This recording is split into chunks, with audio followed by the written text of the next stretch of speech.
So we're back there on the same slide talking about earnest money. We finished up with binder. Binder's used when it's too complex for a standard sales contract. That's what I was saying. Contracts, you don't want to write one. You don't want to spend an attorney $400 an hour to counter 27 times. So you do this kind of stuff. Now, earnest money. Earnest money is money given by the buyer to show his earnest in doing the deal. We are not required in the state of Indiana to have earnest money. As a listing agent, it is your job to get the most earnest money out of the buyer you can. If you are the selling agent, it is your job to pay the least amount that you can get away with. All right? That's my opinion. So the earnest money actually shows the intention that the buyer wants to carry it out. It goes over to, typically, the listing a broker puts it in his earnest money account that we were talking about yesterday. All right? And you get this all the time. I've had people go, well, you cash my earnest money check. Yeah, we put it in the bank. I guess in the old days, they used to just like put them in a drawer and hold them until then.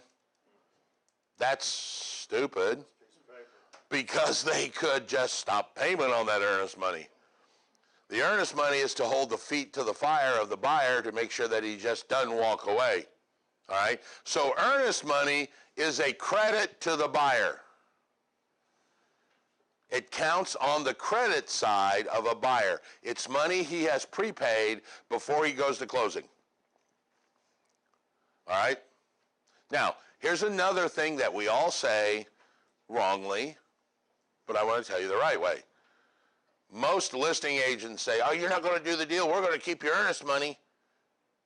Really, you don't. Because earnest money, by definition, is a credit to the buyer. What the seller gets is across the page there on 211. It's called liquidated damages. The seller gets what's called liquidated damages. What happens is the earnest money just changes his name. All right? Earnest money comes from the buyer. It's held as credit to the buyer. Buyer doesn't perform. The seller wants to keep it, so earnest money changes his name to liquidated damages, which become a credit to the seller. And he gets the money. So technically, sellers keep liquidated damages to make up for the harm that buyer cost me because my house was off the market while he jacked around and couldn't get a deal, or walked away from a deal, or did whatever. I get compensated in the form of liquidated damages. Numerically, it's typically equal to the earnest money the buyer gave, but technically it's not earnest money, it's liquidated damages. So understand that. Earnest money is a credit to the buyer. Liquidated damages is the credit to the seller. It just changes his name.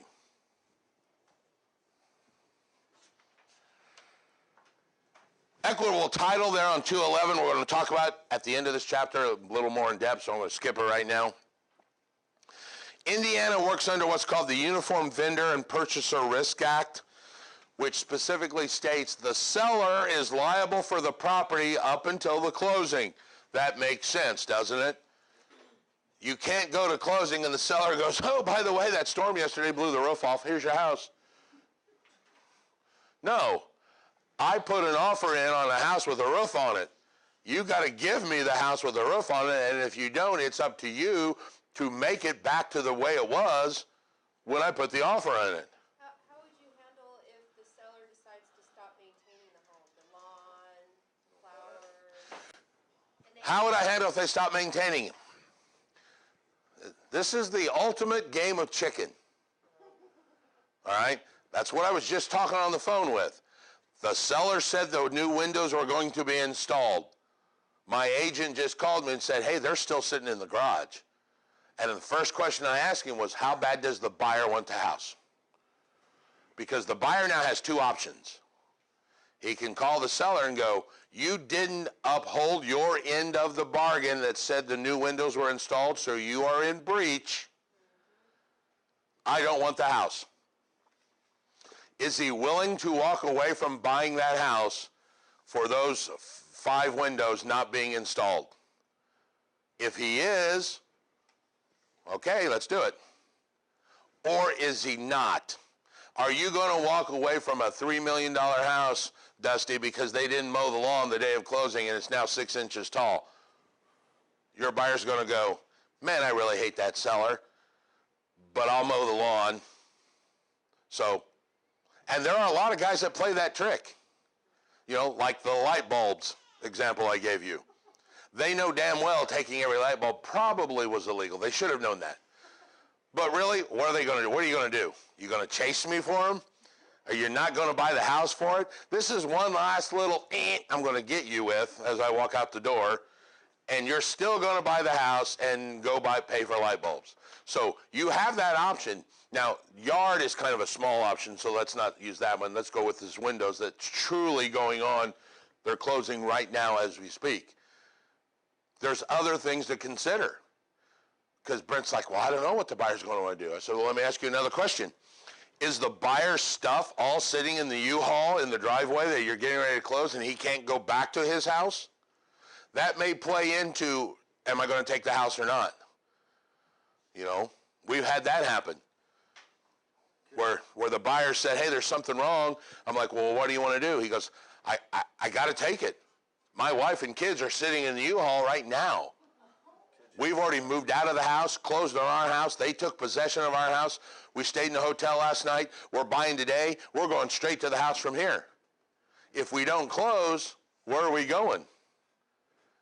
That could play a role in their decision as to whether I take those 9 windows sitting in the garage or being installed. Even though they're supposed to be installed. Could you do a substantial performance? Well, you would close. Once you close, it becomes your house. All right? You wouldn't do substantial performance because they're actually in violation of the contract you agreed on. If they told you we were going to change windows, but we're going to close before we change the windows, then yes, that's a substantial performance because you knew in advance that the windows were going to be fixed out next week. This is a case of they never told us that. They said they would be installed. They're still sitting in the garage in their case frames. So you couldn't say, well, you know, we'll close, but you're still putting the windows in? No, because once you close, Well, they haven't closed yet. yeah, so your option is to not close. Because once you close, they become your light bulbs. So how do you do substantial performance? You don't close?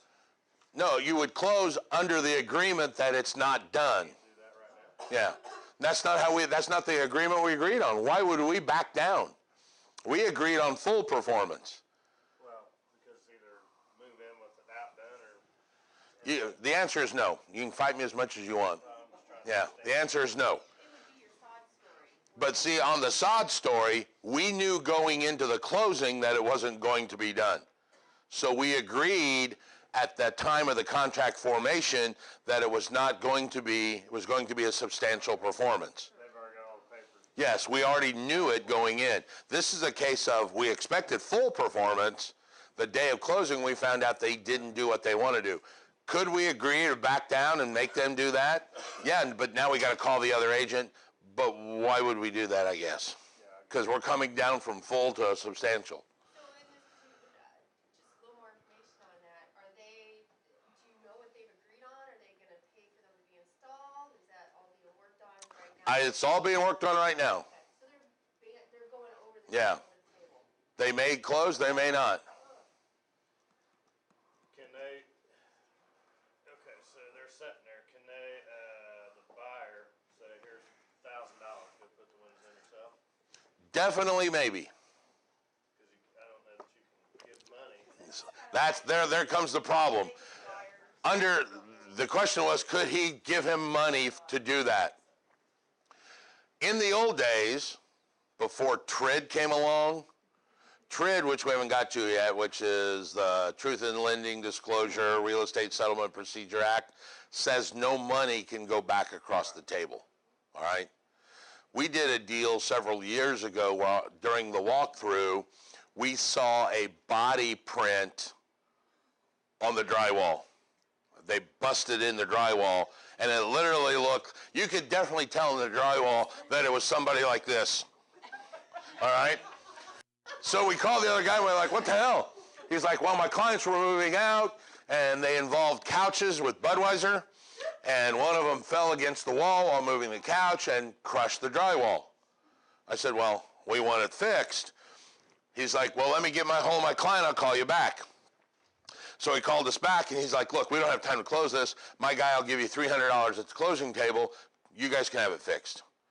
Against my better judgment and counsel, the seller said, I'll do that deal. And I told him, I said, you understand, much like the light bulb, the second you sign and accept that house, if that seller says, it's now a court case because you accepted the house in that condition. I would think you would want to have it fixed and let's close in 2 or 3 days. He's like, no, I want to close, I want to get it over with, I'll take the check. So they closed. Lo and behold, we all went out in the parking lot. The seller wrote a personal check to the buyer for $300 right out in the parking lot, and they said thank you, and everything worked out, and they moved on, and everything was okay. All right? That is not a preferred method of doing this. And a lot of times, even against our counsel, sellers and buyers will have this problem. And I think I told you that the other day when I was talking to that other agent. You know, I told her, I said, look, you and I have no problem. I understand that. Despite what I want to do or I think's the best, my client says he is not buying the house. And that's all I can do because it's my client guiding me. Much the same case. I told this guy, that's not the best way to do this. He's like, I don't care. I want to just close it. I'll take the... I said, well, what happens if he doesn't pay you? He said, then I'll do it myself. Okay, if you understand that. It worked out okay, but it could have worked out tremendously bad, just like the light bulb guy. All right? Liquidated damages.